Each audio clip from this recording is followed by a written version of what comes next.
Good evening, everyone. I'm Michelle Leifer. I'm the director of the Usdan Institute for Animal Health Education at the Schwarzman Animal Medical Center.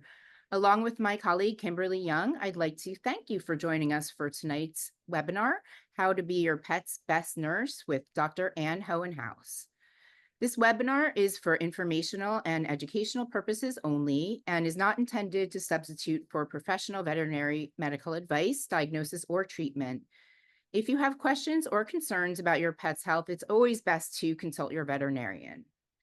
So tonight's event will be recorded, and we'll send out a link to the recording tomorrow in case you miss anything or would like to share it with a friend. We'll be taking questions via chat, and we'll save some time at the end of the presentation to answer as many as possible. I'd like to take a moment to let everyone know about an upcoming event. On Thursday, November 21st at 6 p.m., Annie Grossman, the owner of School for the Dogs, will join us to discuss her new book, How to Train Your Dog with Love and Science. You can find more information and register for that event on our website, amcny.org/events. We'll also have that link in our newsletter that goes out this evening. And now it's my pleasure to introduce tonight's speaker. Dr. Ann Hohenhaus is a third-generation veterinarian who earned her veterinary degree from Cornell University and is double board certified in small animal internal medicine and oncology. As AMC's Director of Pet Health Information, she writes our weekly blog, hosts a monthly Ask the Vet podcast, and regularly speaks to national news media about animal health. She contributes widely to research articles and textbooks, lectures internationally, and has won prestigious awards for her work in both veterinary medicine and journalism. In 2021, she joined the World Small Animal Veterinary Association's Oncology Working Group, which she currently chairs. In her spare time, Dr. Hohenhaus raises foster kittens as a member of the ASPCA foster kitten team. We are thrilled to have Dr. Hohenhaus with us to lead tonight's lecture. And during her presentation, she'll be asking some poll questions to the audience. If you'd like to participate in the poll, you will scan the QR code with your phone or visit the website when she prompts you. Alternatively, you can type your response directly into the chat box. This is optional, and it's something new we're trying, and we're excited to see how it goes. So again, totally optional. You can always just type your answers into the chat box as well. So with that, please join me in welcoming Dr. Ann Hohenhaus. Thanks so much, Michelle. And this is a talk that has been under construction for some time, and I've been collecting what I hope and I consider just the right photos and illustrations for this event. So I think I've shared my screen, and I just want to close that down. Okay, Michelle, am I sharing and you can see? You're sharing. Looks good. Okay, terrific. So today we're going to talk about things that I think you as pet owners can do when you have a sick or injured pet to help them get better faster. And so I've called this talk How to Be Your Pet's Best Nurse, because all of my tips for this evening's presentation involve how to provide nursing care to your pet at home.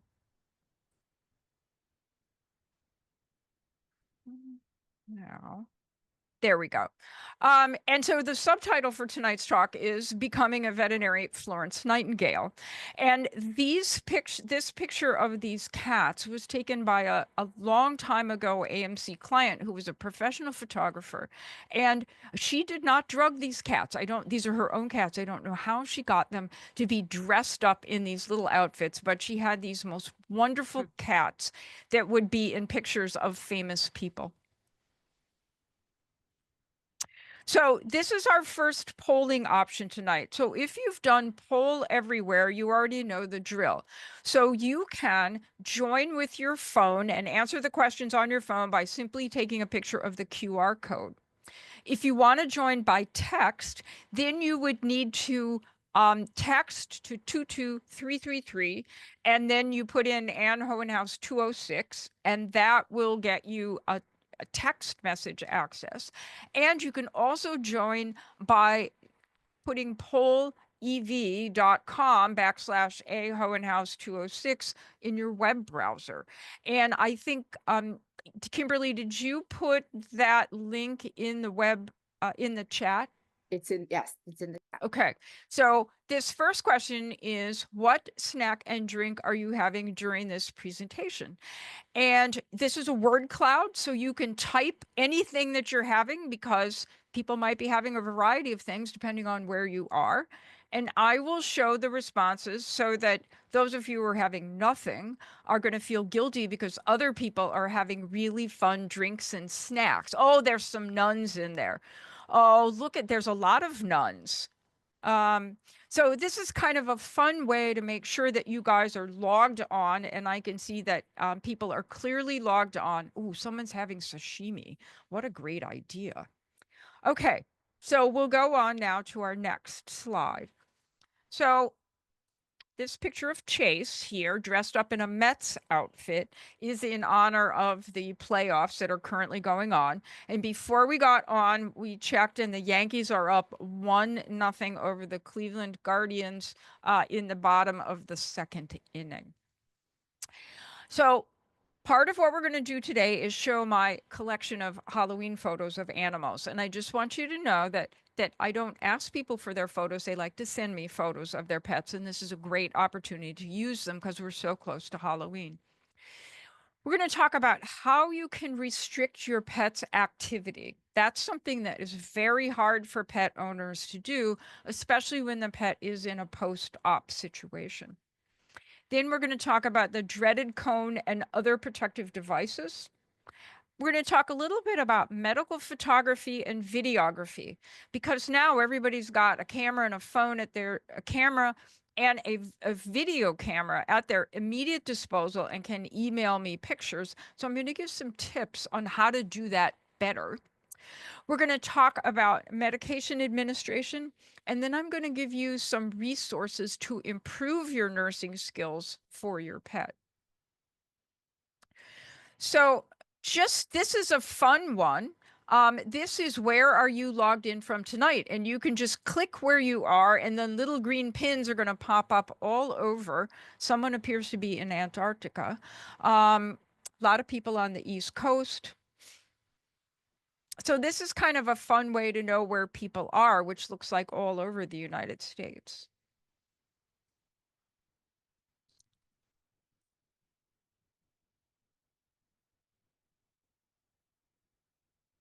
And I'll just add some from the chat box. Chicago, we have New York City,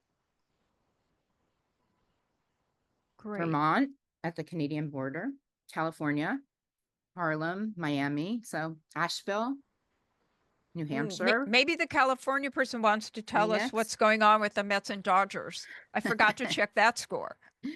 Boston, we have everywhere. Someone's on Amtrak. There's not a pin for Amtrak. LARR. Okay, so you guys are doing really well with the polling activity. So when pets have surgery, the surgeons always say you need to restrict your pet's activity. So the question is, how can you do that? So one way is to get a crate or a cage that's bigger than you would normally transport your pet in. And so here, this is a cat named Tuki, as you can see, and Danny, Mama, and Papa are hoping Tuki gets well. And so you can see that Tuki's in a really big cage and has a litter box, a food bowl, a water bowl, a little beehive to go in, and a cushion to sit on. So this is probably like a Labrador size cage, which the cat is in. And so this is what we mean when we say restrict your pet's activity to a cage or a crate.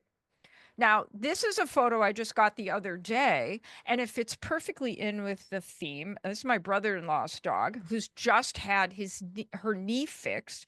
And you can see she's got on a little Halloween outfit. She's wearing her e-collar, and we'll come back to that in a minute. And she's also got a pumpkin in the cage with her too. So sticking with our Halloween theme. If you've got a big dog, then you maybe can't get a crate big enough for a big dog to make them comfortable in. And so the other option would be to put them in a bathroom or a small room with not very much furniture in it. So your pet's not jumping up on the sofa or into a big chair, because the surgeons are not going to want your pet jumping up on things. And so a bathroom, and another possibility would be if you had a laundry room. That'd be another good place to put a pet, or maybe the mud room. And then when the pet is in the living room, say with the family, that pet needs to be on a leash so that you can make sure that that pet does not try and jump up on the sofa and pull out a bunch of stitches or loosen the plate that's holding their knee together. Now, I suspect that this picture that I have here of Zoe she looks kind of sleepy. And I suspect that Zoe is getting some sort of pharmacologic therapy to help her tolerate being in the crate. Because normally Zoe is a pretty peppy, energetic dog, and she looks pretty sleepy right there. And so veterinarians use drugs like trazodone and gabapentin just to take the edge off of a pet so that they are sleepy and will tolerate being in the crate for a couple of weeks while their leg heals. And these medications we use very commonly at AMC, both to decrease anxiety for veterinary visits, as well as to facilitate activity restriction. They're tested and safe to give every day, multiple times a day, so that your pet is safely crated and not going crazy and ruining the surgeon's handiwork. Now, the next topic, as I promised you, would be to talk about the e-collar. So this is Cerberus. He's a mythological three-headed dog. And my question to you is, if you had Cerberus as your dog, would you want to have one e-collar covering all three heads? Or would you like three small e-collars, one on each head? And so your answer options are A for one e-collar, B for three e-collars, or C is none. I hate e-collars. Now, how come no one has clicked on I hate e-collars? I cannot believe that people in the audience are not interested in or don't wish that their dog couldn't have an e-collar. So we have 9 seconds left. Be sure to get your vote in. So this is very intriguing that people want lots of e-collars on their dog rather than one giant e-collar. And maybe we'll talk about that during the question and answer period, because that surprises me. So these are two alternative e-collars that you can find on the internet. And for some things, these might be just fine, but they're flexible. And the donut collar on the right, if your dog has a really long nose, your dog will be able to get that nose around that collar and gnaw at least at its back legs and feet, or maybe its tail. And so the appropriateness of these e-collars needs to be discussed with your veterinarian before you put one on your dog, because there is nothing that makes us more upset than to have repaired an incision, removed the tumor, and then find that the pet has chewed the stitches out because they're itchy or uncomfortable. The pink e-collar on the cat is really cute. But that e-collar, again, being flexible, it will not nick and chip your furniture, but it also does not really keep the cat from getting to its back half. Now, if the cat just had a surgery to remove a bump on its neck or something, I think this e-collar would probably be just fine. But when your veterinarian says the pet needs surgery, the question you need to ask is, are you going to recommend an e-collar? And is there an alternative to the hard plastic collar typically is recommended. Now, one of the things that absolutely we need to be very cautious about alternative e-collars is for ocular procedures. And on the left, we have Bitsy. And although Bitsy didn't have eye surgery, she's modeling a special eye collar, a hood for eye surgeries. And you can see it goes over her ears and covers up her eyes so she can't get to them with her feet and rub out stitches in her eyes. And then on the right, we have Farty. And Farty, this is just the cutest picture in the world. And Farty had a lymph node biopsy and could get around any e-collar. So you can see that Farty is wearing an e-collar that is about 10 times bigger than you would think it would need to be. But this dog was really clever at getting around the e-collar and wanting to chew out its stitches. Now, these two dogs are modeling post-op suits. And Sasha on the left got spayed, and Willie on the right had a bloat surgery. And so both of these dogs have an incision in their belly button area. And these little suits completely cover up the belly button area and are perfect for a dog that has had an abdominal surgery. They wouldn't work for a dog that had a leg surgery because the legs are fully exposed to the opportunity to chew and gnaw on any incisions. But you can see that it would work really, really well for a surgery where we maybe remove some masses on the back of the dog or did an abdominal surgery. So again, if your pet's having surgery, ask your veterinarian if they would allow a post-op suit rather than an e-collar. And these post-op suits, all you have to do is put post-op suit for dogs into the Google search bar, and you'll have so many options, you won't know what to do with them. These are kind of plain ones, but they come as, camo and pink and all kinds of great colors. Now, these are not patients of mine. I stole these pictures off the internet, but this is a company, doglegs.com, that makes a wide variety of protective garments, shall we say, for dogs. And so the one on the right is a special elbow pad for There's some dogs that like to lay on the hard tile floor in the bathroom, and then they get really sore elbows from all that pressure on their elbows. So this shoulder kind of harness thing stays in place over those elbows and is made of neoprene to protect the elbows. Neoprene is the stuff in scuba suits, and it's very soft and mushy. The dog on the left has got a complete leg cover, and again, made of neoprene. I've never used one of these in a patient. I'm not really sure how it would do or if a dog would really want to wear it. My concern about this one is it covers a lot of the dog's legs, and neoprene is great in a scuba suit because it helps keep you warm. But I'm worried that the dog would be kind of sweaty underneath that. And so I don't know that I would be happy for that to be on the dog 24/7 in a post-operative situation.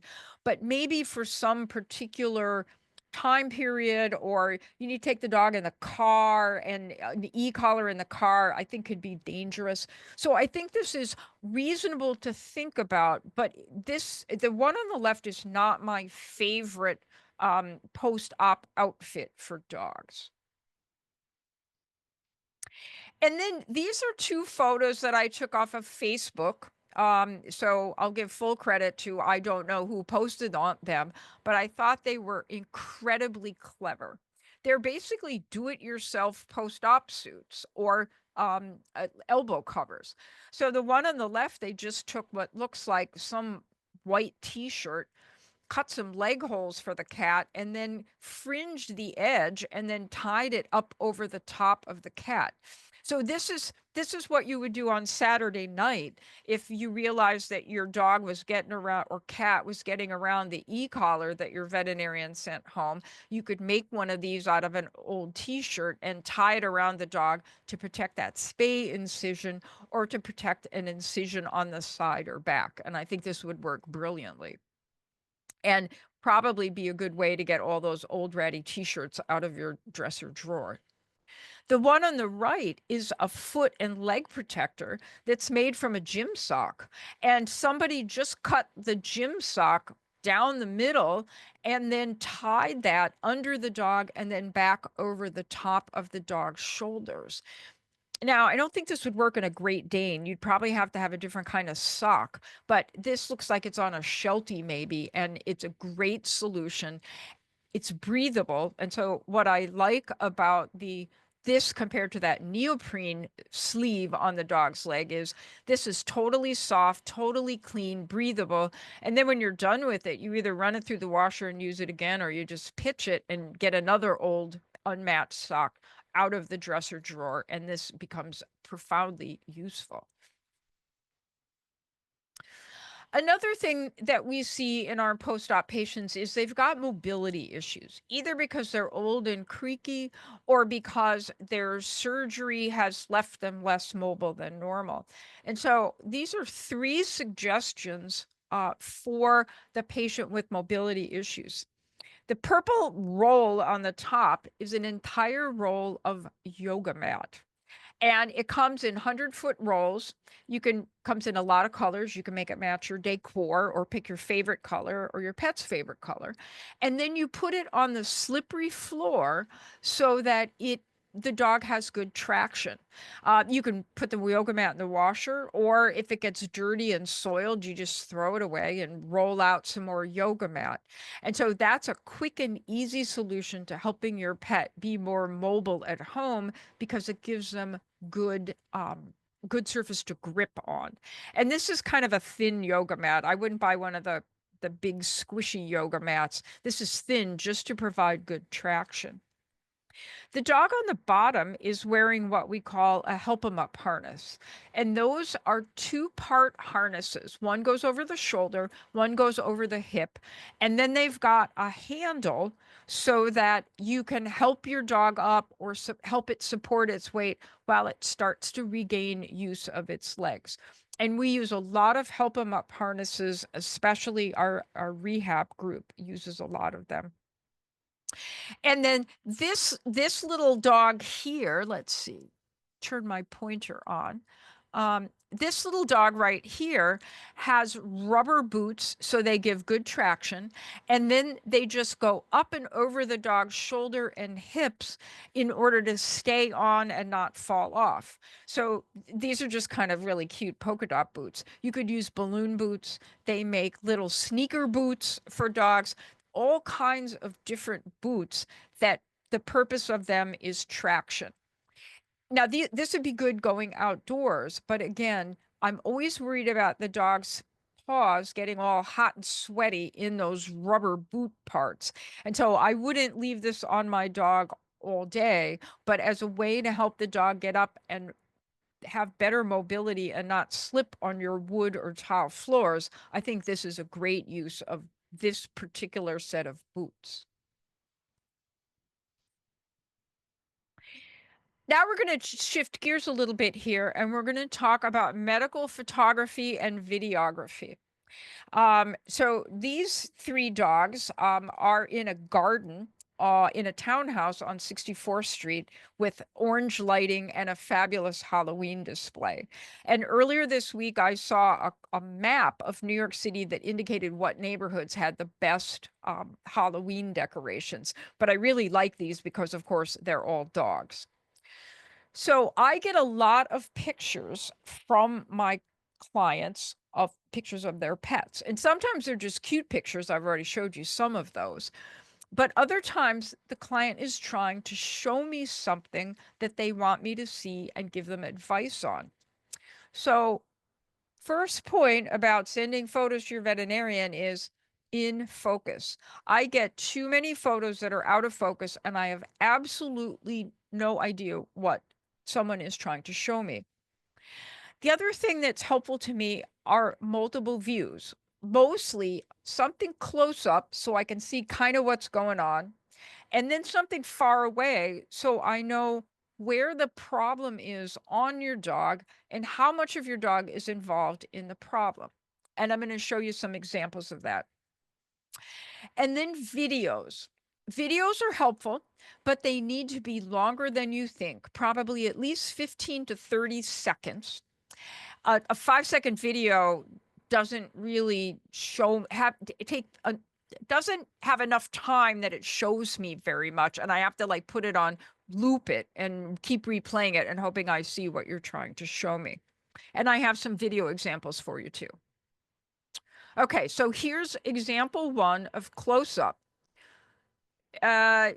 It's an animal because it's furry, but you can't tell what kind of animal it is, and it's hard to tell what body part we're looking at because it's so close. But I get it. This pet has got a big patch of hair loss somewhere on its body. But the client very nicely sent a picture of their entire pug. And now you can see that this spot with hair loss is over the pug's elbow, and that it's a pretty big spot because you can see it takes up most of the pug's elbow. Also note these are very nice and in focus. Here's another example. This client was worried about a spot on its dog's paw after the dog had a catheter in, and they were worried that the foot looked a little swollen. So again, here's the far away, and you can see the shaved part where the catheter was in. And then on close up, you can see that there's this scuff mark on the fur that the owner is kind of worried about. So close up and far away, very helpful to me. And also nicely in focus, both of these. Now, I have some clients who are very advanced in their photography skills. And so this client here was worried about this little tiny bump right here. And you can see it's small because it's way smaller than somebody's pinky fingernail that also happens to be in the photo. And because there's this here, and well, what's this? And they very nicely circled what they were worried about so that I could immediately see what they were worried about it. I can see how big it is because I can see that person's pinky finger. And I was able to immediately answer back and say, I'm not worried about it. We'll look at it when your pet comes in 2 weeks. That'll be just fine. On the right, is somebody was trying to explain medication, what medication the pet was getting. And they very kindly sent me a picture of the bottle, but they scratched out their name, which is completely fine because that is, private information. But it shows you how you can use the draw function in your photo editor to help me understand, or your regular veterinarian understand, what your question is. Now, this photo on the left, you can tell is a client photo because the client has very nice artwork on the walls and does not have walls the color of the Animal Medical Center. And so this is Aldous, and Aldous sent this picture because the owner was worried that Aldus's right eye looked different than the left eye. And they were in fact correct. But notice it's close enough that I can see both eyes beautifully in focus. Also, awesome whiskers on Aldous. And it turned out that Aldous had a corneal ulcer in the eye with the little teeny tiny pupil and the eye that looks more yellow than green. And so this photo was perfect. We said, ooh, yes, Aldous needs to come right in because we need to look at that eye. So this is a perfect example of how a well taken in focus and properly positioned photo meant that we could immediately tell this cat owner what they should do. The cat on the right is my husband's cat, and she hated wearing the Mickey Mouse hat, but I love her wearing the Mickey Mouse hat. Now, here's an example of what our surgeons often ask their nurse to do at home, and that is take a picture of the incision and send it to us. So the incision on the right, you can see that there's kind of some fabric bunched up here, and that's because this pet was wearing a post-op suit, and the client scrunched up the post-op suit to expose the incision for the photo. Beautifully in focus. Client was worried because she thought this incision maybe looked a little red, but our surgeon said, no, no, normal healing, nothing to be concerned about here. This one, on the other hand, I'm not really sure what we're taking a picture of. It's clearly out of focus. And I can also tell you that these sutures are coming out. So this is a problem. But I'm sure that seeing these side by side, you can see how much easier it is to understand what's going on the left than it is on the picture on the right. So focus is critically important. But I would say that both of these photos are nicely positioned because I can see the incision in both photos well, and the one on the right, the problem is it's out of focus. Now, the photo on the left is something sent to me by a client. The photo on the right is a cat dressed for Halloween. And the photo on the left, I have no idea what the client is trying to show me. Turns out this is the client's cat litter. So this is some fancy kind of sparkly blue and crystal cat litter, and they're trying to get me to obsess the color of the cat's poop in the litter box. And poop color is sometimes important. I'm not belittling the fact that the client was worried about the color of the poop, but what all I can see is blue crystals and cat litter. And so think about what you're trying to show with the photo and then try and take a picture that shows that. And so gross, but I get lots of pictures of poop. And so if you're going to show me poop, I need to see more than like poop covered up by a lot of litter. It's okay. I get lots of these photos. Your regular veterinarian, or if I'm not your veterinarian, I can guarantee you all veterinarians get photos of poop. But if you're going to show it, probably make it clear and stand out a little bit more. Video. Now, once again, you need to think about what you're trying to show. And when I play this video of Edward, who's exceptionally cute, they were having a hard time getting Edward photoed, in part because I think they weren't in the right space to show what they were trying to show. And then the other thing is, you need to what they're trying to show in this is Edward is limping. And so I think they're at a very good distance to show that Edward is limping, but you'll see when I play the video that I don't see very much of Edward limping because I see a lot of the architectural features of this apartment. So let's see here. Mm. Uh, mm. There we go. Here's Edward. But now we've got wall. Now Edward comes around the corner, but now we've got a wall again. And now all of a sudden, Edward is out in the dining room and he doesn't want to walk. There he's walking, and now you can see him limping, but he's heading under the table. And so it might, if you're going to try and show a dog walking, you need a big open space, which I understand in New York City is a problem. But just think about how you're going to show what you want to show with your video, and in fact, what's going to get in your way so I can't see what your pet is doing. Now, this might be one of the best all-time client videos. This is a kitten, and the kitten has a medical condition called pectus excavatum, and you can see that this kitten's got kind of a divot in its chest wall. And that's the kitten's disorder, and it compromises the kitten's lungs a little bit. And so they're sending me this video because they're worried about this kitten breathing. And so you can see it's kind of not breathing like a normal kitten. And now they're going to move the camera around so I can see the kitten's face while it's breathing. And notice the mouth is closed, and notice that the nostrils are not puffing when the kitten breathes. So if you're worried about your cat breathing and it's breathing with its mouth open, or every time it takes a breath, its nostrils puff open and close, that's probably a cat that's having trouble breathing. This kitten just breathes funny because his chest wall is abnormal.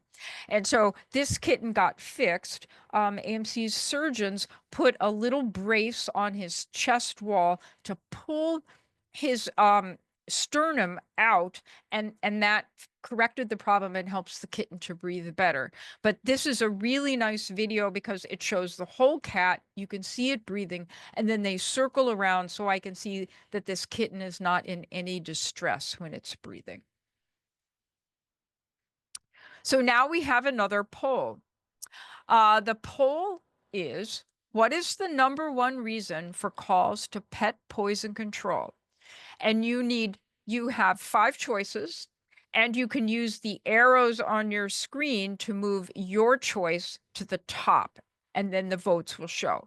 So here are the possibilities: recreational drugs, insecticides, pet medication, human medication, and chocolate. And I'll show what responses we have. So, human medications is right up there top. But it looks like pet is not far behind. Oh, recreational drugs just bumped up. Pet medications is a close third. Oh, now it jumped down to fourth, and chocolate is higher. We have a couple chocolates in the chat box, like Okay. 5. Yeah. Human medications. All right. So human medications are winning. So let's see what the data shows. Well, first, let's talk about Harper in his little outfit here. Is he adorable or what? All dressed. He looks like the Energizer Bunny. So this is from our friends at the ASPCA Pet Poison Control, and this is a number that you should have available always in case your pet eats something so that you can call them and ask them for advice. Notice the number one thing that pets eat that causes them to call people to call poison control is over-the-counter medications. So human medications that the pet eats. Chocolate is number 4. So I'm surprised that chocolate got as high on our list, but it's good because it means you folks all know that you should keep chocolate away from your pets, especially dogs. I don't know that I've ever seen a cat with chocolate intoxication. And then medications in general are 1, 3, and 5. Over-the-counter medications, human prescription medications, and veterinary medications are 1, 3, and 5, with chocolate and food and drinks that people might have fit in there. So medications brings up a really, really important point in this talk, and that is that medications are really hard to give. And these are 2 of my favorite cartoons. One where the EMTs are taking a patient away because of a fatality from giving the cat medication, and then someone who thinks that Hercules was trying to give his cat a pill. And I'll tell you, some of these look like what my cat owners describe when it comes to pilling their cat. So one thing about medication is that doctors at AMC, and I'm sure at other places, can prescribe a lot of medications. And so clients come up with a variety of different ways to track medications. This is from a very organized client of mine, and her cat is diabetic and gets insulin. So these red arrows tell me how many units of insulin the cat was getting, morning and night. And then she monitors the cat's glucose and puts the glucose at the various times that she's checking the cat's blood sugar. And that helps her to remember, A, to give the right dose of insulin, and B, what has the blood sugar been, to help us know if we should do something different. And this is a very beautiful, very organized Excel spreadsheet, possibly something I personally could not create. This is a chart that I made for a client, and you can see that this pet was getting a lot of medications: Medicam, Dazaquin, amantadine, melatonin, tramadol, some ointment in the right eye, and we put the food on there just so that the food got done. And then notice we put give with a pill pocket, give with pill pockets, and give with more pill pockets. So this is a chart to help the client be sure that the pet is getting the medications that it needs on schedule. Notice this light blue box is divided into 3, same as the purple box. That's because the medicine is 3 times a day. And then here we've got 2 boxes of pink because the dog is getting fed twice a day. So that just helps you to be sure you're checking off the right medication when you are giving a lot of drugs. It's really hard. Now, these are beautiful. I'll show you what I do. So Michelle mentioned at the beginning that I take care of foster kittens. So this is my notebook for foster kittens, and we've got Oh Honey, who was a gray tabby. We've got Oyster, who's a brown tabby, and we had Omelet. And Omelet, I knew who Omelet was because Omelet's eyes were okay. But you can see that Oh Honey and Oyster were getting lots of medications in their eyes, and I've got little boxes in the name of medications, and I'm crossing them off and weighing the kittens and all kinds of stuff. So this is just simply a handwritten chart.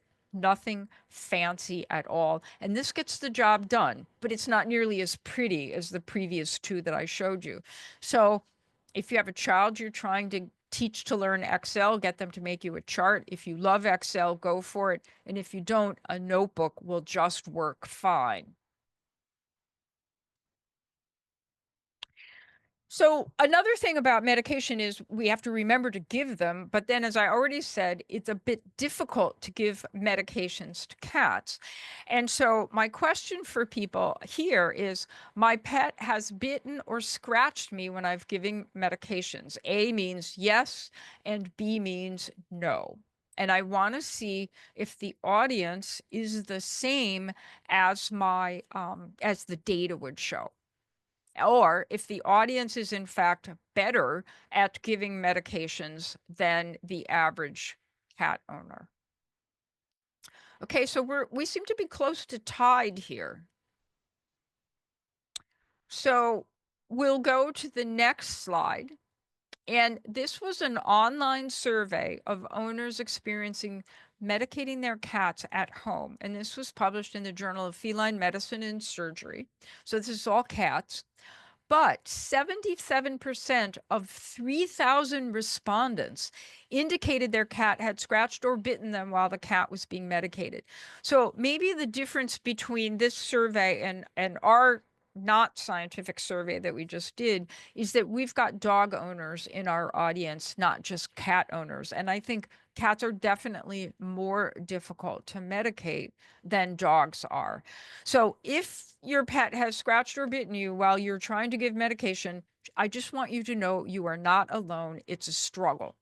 And what this tells me is that veterinarians need to come up with a way to help medicate pets better. So these are kind of some of the common things that people use to medicate their pets. So this dog is going to get rolled up ham with his dewormer pill. Cheese Whiz works. We've already talked about pill pockets that were on that treatment sheet that I showed you. Peanut butter. Now, this was very silly. This is called Poochie peanut butter. It's just peanut butter. You can use regular peanut butter. What you want to do is not use the keto peanut butter or peanut butter that has xylitol in it, because that's very toxic to dogs. And so I think this is much more a marketing ploy. Skippy would be just fine to give your dog pills if that's how you want to give medications. And then a lot of people use some sort of meat product. This happens to be liverwurst, because sometimes sick pets like smelly food to encourage them to take their medication. So all of these things are typical things that pet owners do to get their pet to take medication. Now, for those of you that had a really sick pet, someone at AMC probably suggested that we compound your pet's medication. So compounding is something that a special drugstore does, and the special drugstore will then take the medicine and put a custom flavor in it. They'll take a pill medication and grind it up so it's a liquid. Some medications can be given transdermally. That's the kind of medicine that you paint in your cat's ear and it soaks in through the skin. Not every drug works that way. And some of the compounding pharmacies will make a tasty chicken chew tab that works better than poking a pill down your pet's throat. And so compounded medications are things that we use to improve owners' compliance and also, as we already alluded to, owners' safety. Just these are not the beat all end all best way to treat pets because each of these compounded medications is custom. It's made special for your pet. And so, unlike a medication that comes from a drug company, there's no quality assurance, quality control on those medications to be sure that exactly the right milligrams is in the drug that you're giving. And so sometimes we know people have done studies that the medication is under or overdosing your pet.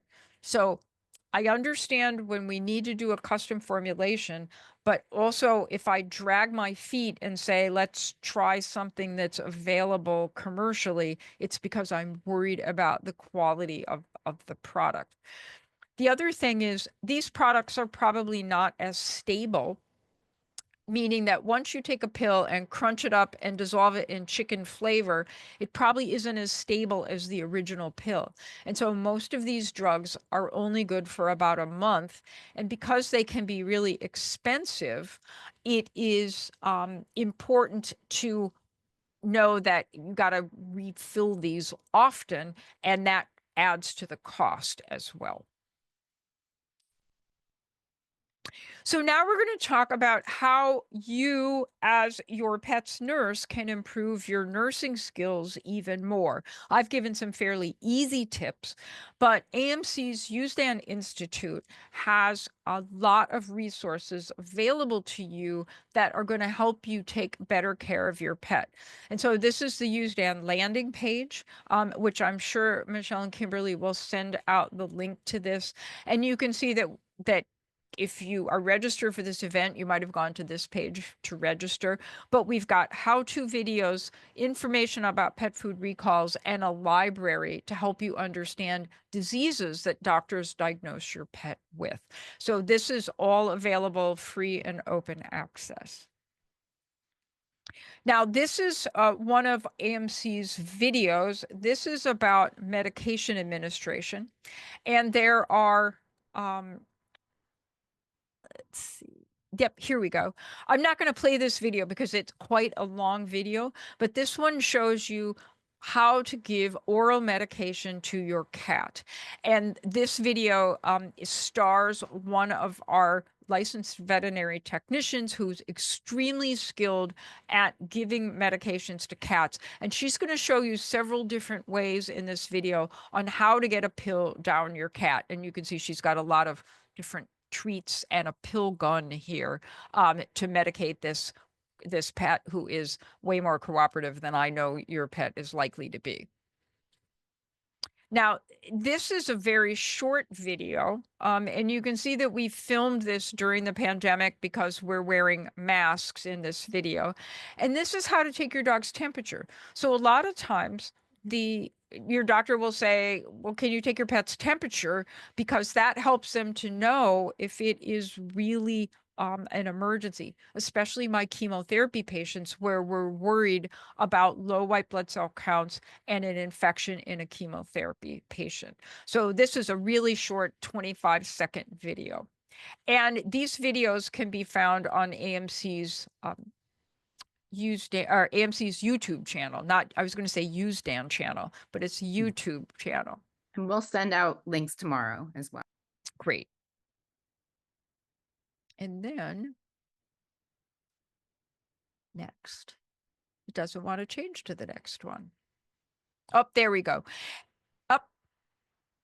Okay, I went one too far. And my last video that I have to show is probably my favorite video of all times. And this is how to count your respiratory rate in a cat. There's also how to count a respiratory rate in a dog. And counting respiratory rate is really important if your pet has heart or lung disease, because your veterinarian is going to say, I want you to count your pet's respiratory rate when it's resting and keep track of that. And then if the respiratory rate starts to go up, when it hits 40, you're going to need to bring that pet to the emergency room. So learning to count the pet's respiratory rate is a really important skill for pets with heart and lung disease. And you can see that this video has a countdown clock, and this video has a breathing counter. So you know if you're counting the breaths of this kitten sleeping in a box correctly. And the same thing is for dogs. So you can see that we counted 14 breaths in 30 seconds times 2 is the respiratory rate of this kitten is totally fine.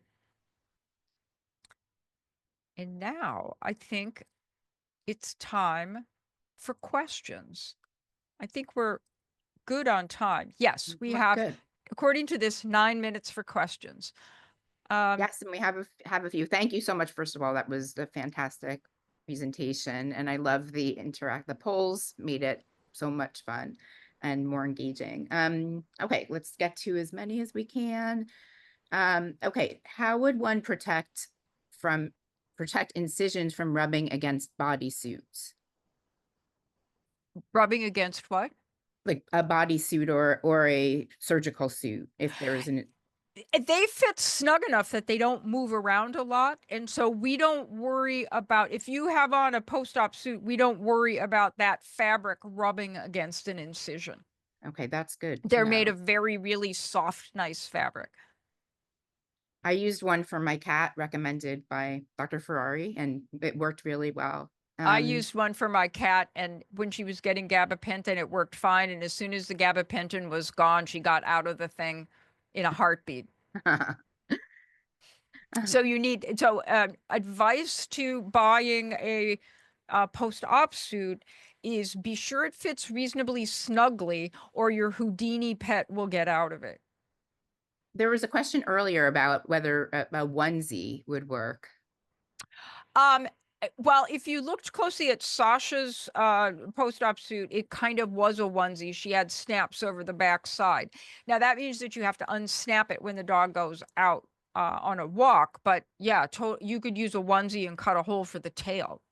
Yeah, So if your baby has outgrown a onesie and your baby and your dog are about the same size, you're golden. Use up the onesies that way. and we have a recommendation by multiple surgical suits, one to wear, one to wash, which sounds like a good tip. Yes, good idea. Okay, let's see. Is a human's infrared thermometer, can you use a human infrared head thermometer instead of a rectal thermometer? Um, at AMC, we have ear thermometers. Excuse me. We have ear thermometers that have a little cover on them so that we don't, transfer earwax from one dog to the next. But you have to be sure that the thermometer is validated in the animal that you're going to use it in. So I don't know that I would use a human infrared thermometer in a pet, because I'm not sure they've been tested for accuracy. Okay. And really, the rectal temperature is the best measure. And our ICU will do rectal temperatures because they think it's better than the ear thing. And I remember you saying there's the fast acting ones, right? The rectal Yeah. thermometers to get those. Yeah. Yeah, and you can buy vet thermometers that would be appropriate for dogs, rectal ones. Okay, great. Let's see. We had a question about giving pills in deli meat. How do you know which ones, like liverwurst is too fatty? So is it that, yeah. Well, I think it depends on what your pet has. If you have pancreatitis, then and your doctor has told you not to feed something fatty, no. But for a cat, smelly liverwurst might be really good to get that cat to take the medicine. And I don't think a little, a half a Liver- pound of liverwurst is probably not good for anyone, but enough liverwurst to camouflage the pill is probably going to be okay if that is what works to get the pill down. Right. Right. better to get the pill in if it's just a little bit of the meat. So that makes a lot of sense. Okay. Where the post-op, oh, we will send out the links also tomorrow. People are asking where the post-op suit recommendations. We can send out some tomorrow. Again, links to those. Let's see. Oh, why can't bandages be used post-surgery? Why do we need surgery suits or cones? Well, it'd be very hard to get a bandage to stay on a dog that just got spayed because it's in the middle of the dog and that bandage will slide back and forth. The other thing is you want to be able to look at that incision every day and make sure that the stitches are holding and it's not having icky discharge coming from it and that the incision is nice and dry. And you can't do that if you have a bandage on it. So most veterinarians don't like bandages. The other thing is if your dog goes outside and the bandage gets wet, a wet bandage is terrible and it causes horrible infections and can cause the incision to fall apart. So we're not wild about bandaging incisions because wet bandages are a problem and it covers up that incision and you can't check it every day. That's really good to know. Okay, if a cat breathes loudly, wheezes, is there an inhaler or nebulizer that can help? Do you recommend nebulizers?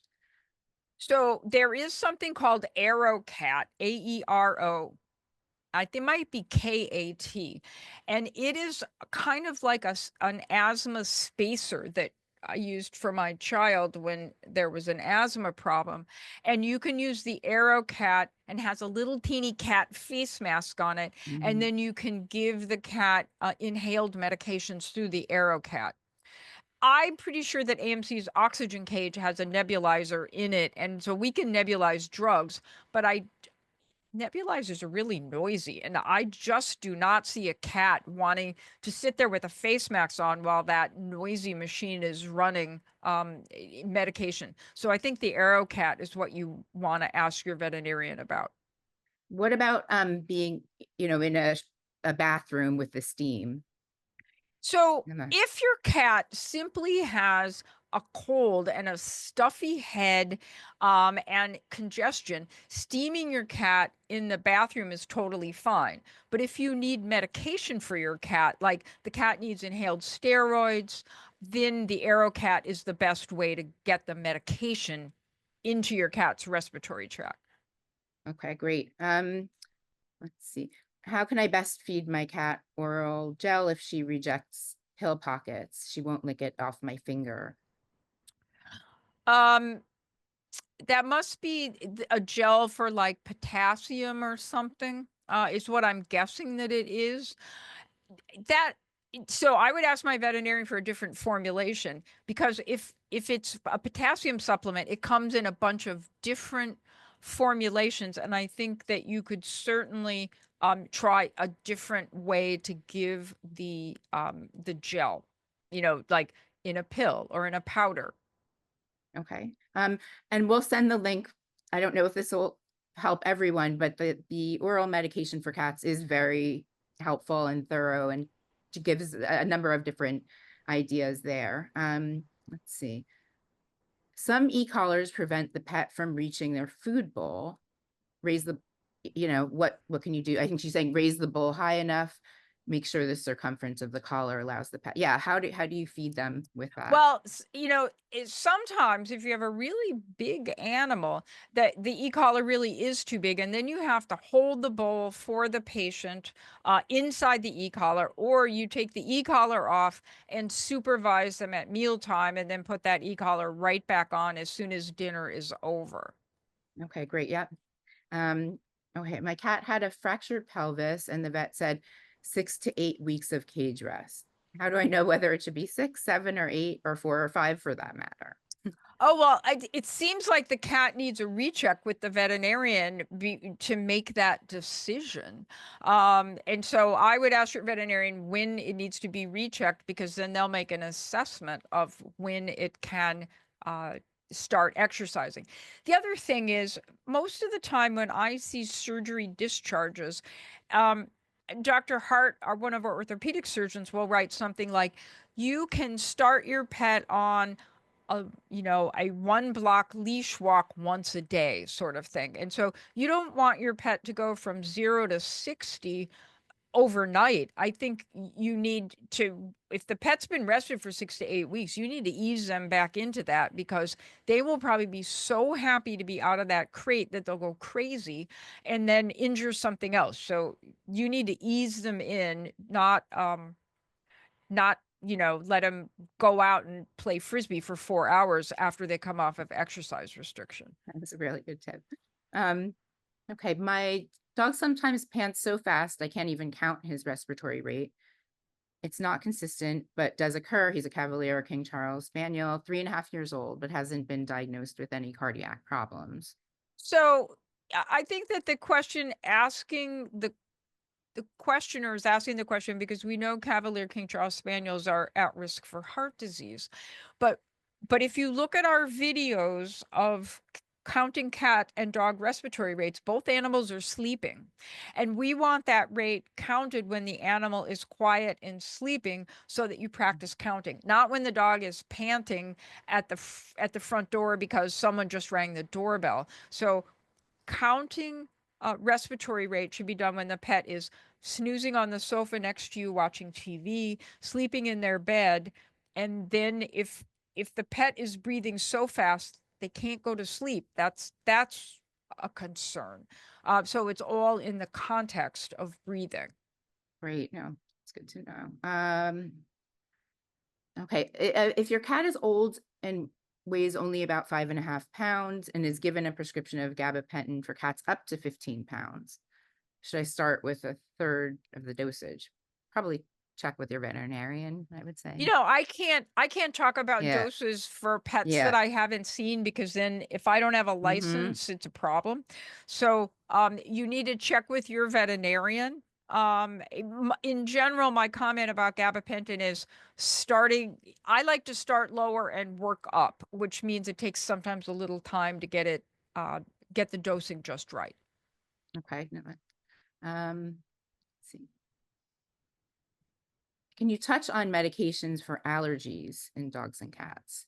There was a question earlier about giving their pet Zyrtec, and do you give it year round? And yeah, can you talk a little So, bit? in general, human antihistamines have not been shown to be profoundly effective in dog allergies.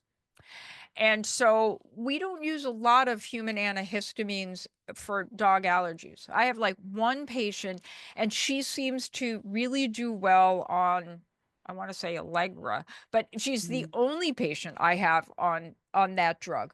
So I think there are far better drugs for dogs with allergies, and there was just a new one that came out like last week, and I went to a webinar on it. And um you know, what I would say about allergy medications is what works in one dog does not necessarily work in the other dog. And it's a little bit of trial and error to get the allergies under control.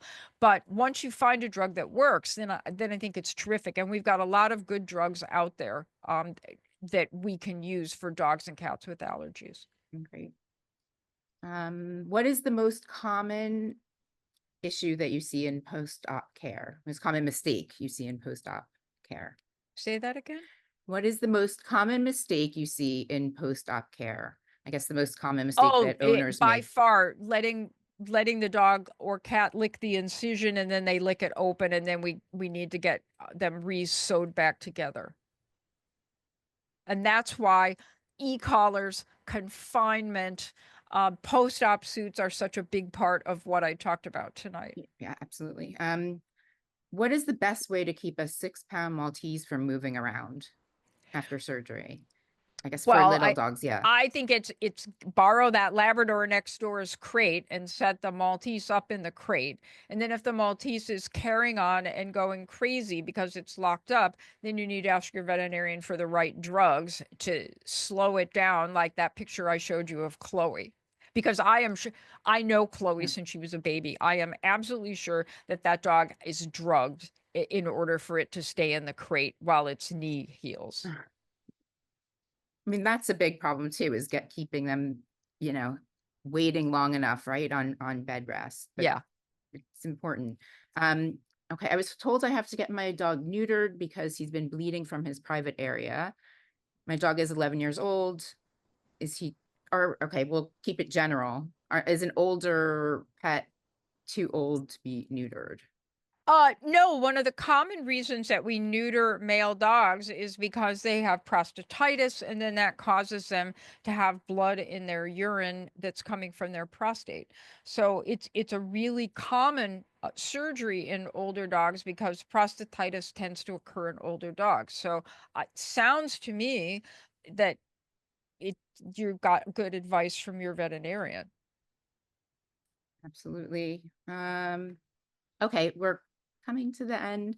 All right, any novel ideas on cutting nails of a terrified 4-year-old foster pup who's Um, Well, first of all, start when they're babies. So when mm, I have foster kittens, I start trimming those nails, as soon as the kittens are kind of settled in at home because they got little razors on the end of those teeny little feet. And so I start trimming them when they're babies. I tend to use a human nail clipper because they're really sharper.